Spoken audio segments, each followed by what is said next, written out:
Welcome to Second Listen Saturday on the Parenting Roundabout podcast, where we share some fun moments from a past episode for your weekend listening pleasure.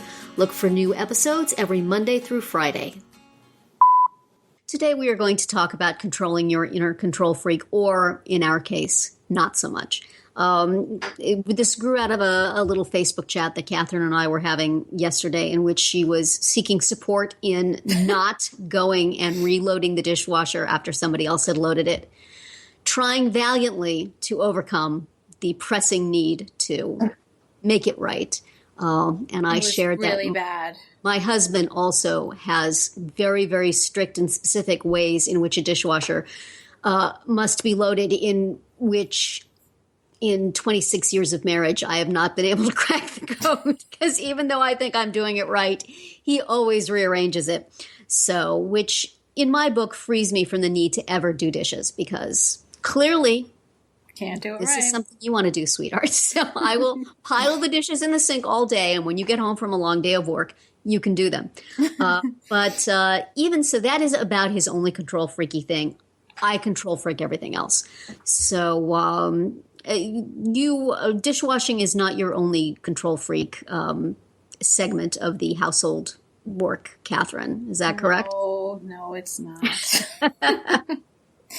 I also have, as I've confessed here before, my controlling need to do the laundry. But see, now this is why. It just bothers me when things are done inefficiently.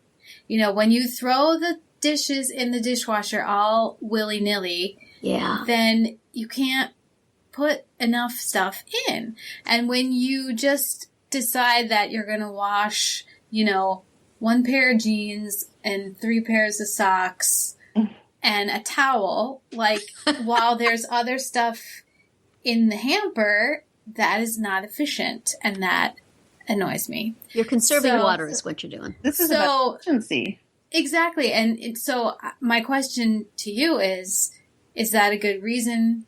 Is that a legitimate reason to be a control freak? Or am I just a big fat rationalizer? The question comes up, and this is one I have no good answer to, and I control freak out on things also, is it's good for people to learn how to do it right, and oftentimes they can only learn how to do it right by doing it wrong a bunch of times. Mm-hmm. So theoretically, you should let them keep doing it wrong and figure it out for themselves, except people are slow.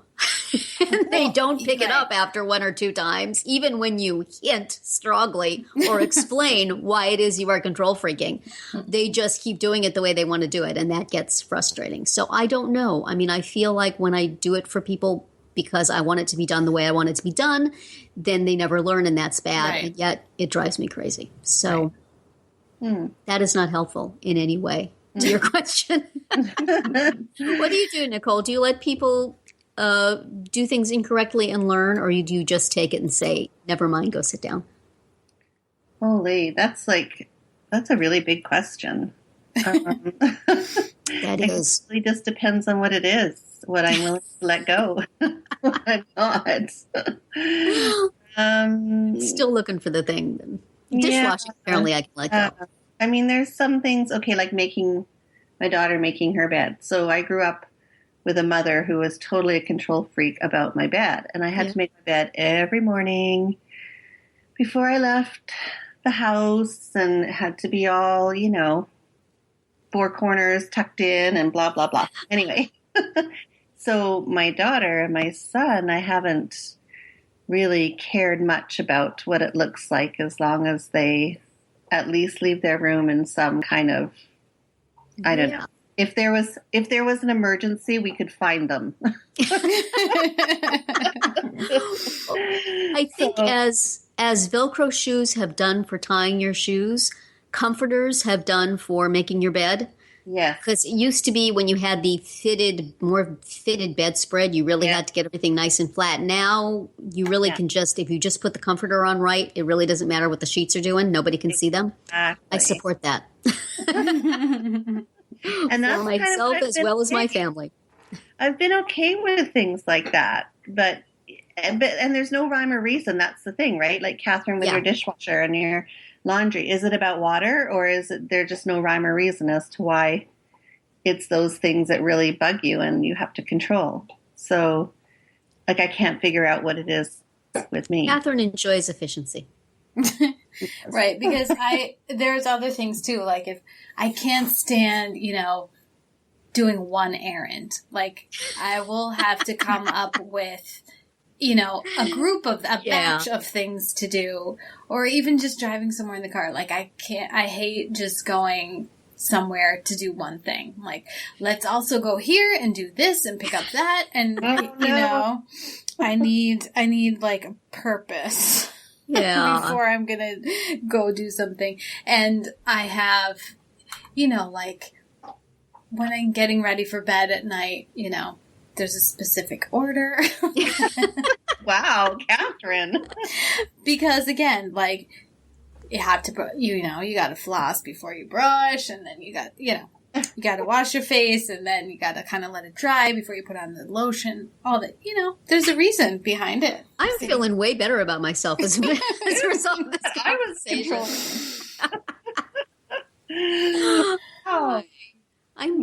I think I used to be more that way, and as I've gotten older and more likely to just like fall asleep on the couch, all my evening routine has just gone out the window. We generally fall asleep and then we like wake up my daughter in the middle of the night to say prayers with her. Right.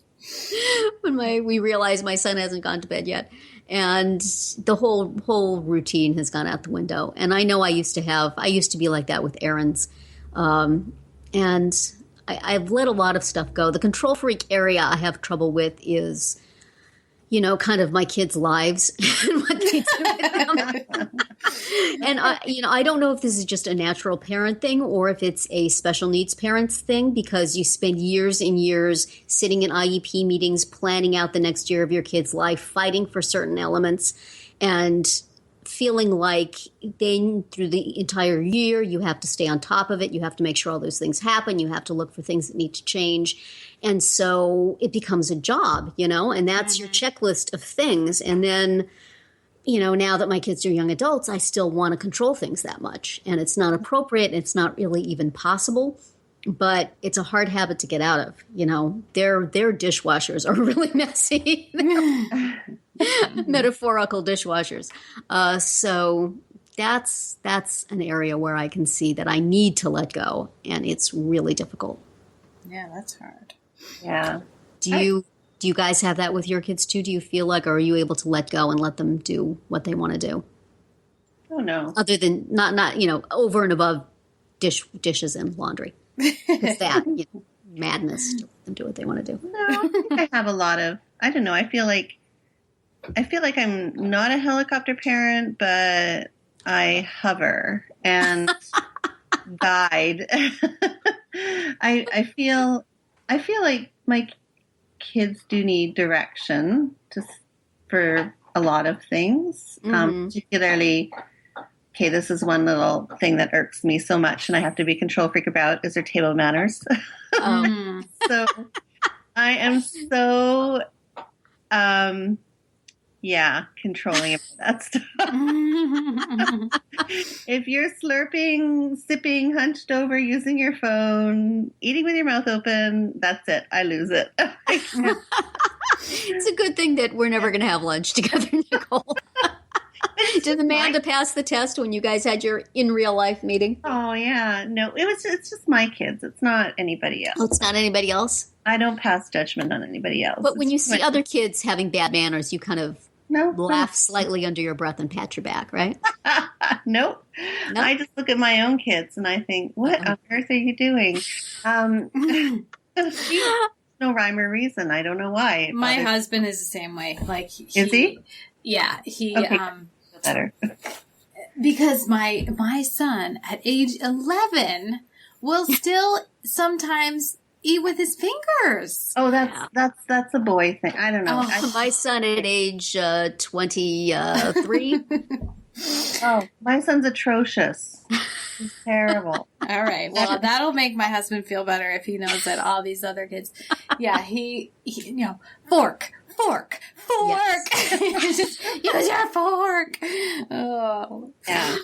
But do you guys have good reasons for your kids to have table manners? I mean, how do you justify it? Is it just, this is how it's supposed to be, do it? I mean, we always do this, someday you will be in a job interview or you will have a meal and you will have to, because I know I did. I had to go out to dinner when I had a job interview once and I was nervous about my manners. Or one day you will be at a friend's house and their mother will judge you harshly, because I remember not wanting to eat the Brussels sprouts at my friend's house and, wishing that I had learned to eat them anyway. So, but they kind of look at me like, no, they won't.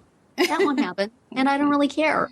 That is many years in the future. I don't want to eat the Brussels sprouts right now. Right. So, what do you use what does your husband use as his justification, Catherine? And what do you use, Nicole? My husband doesn't. He's just like, that's gross. You know, he's just, it just really bugs him and he's just like, stop it. So he doesn't really even try. And for me, I might sometimes say, when you're not at home, I don't want you to be eating like that, when other people can see you.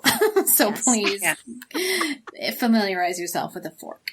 True. Is that the approach you use, Nicole? Yeah, I have to say though, I'm very much, I don't know if it's like the British influence in Canadian culture, but there's a little bit of an emphasis on table etiquette. And so it's kind of, I don't know, with my kids, it's like, okay, well, you have to learn this because that's just what we do. It's what civilized people do. And then I go to the whole job thing and the friend thing and the girlfriend thing and the, nobody's going to want to eat with you out in public and you're not going to get a girlfriend if you eat like that.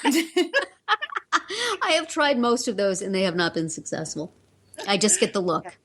No, and you know what? I'm not overly successful either because I see my son eating out with his girlfriend and it's appalling. And I'm like, I did not raise you that. And you need to enlist her. Like, can you please tell him that you're not going to eat out with him unless? Well, but she knows too. Like she sends me these memes every once in a while. It's like a Cookie Monster with crumbs everywhere. And she needs to send them to him. She does. Okay. We all bug him. Okay, good.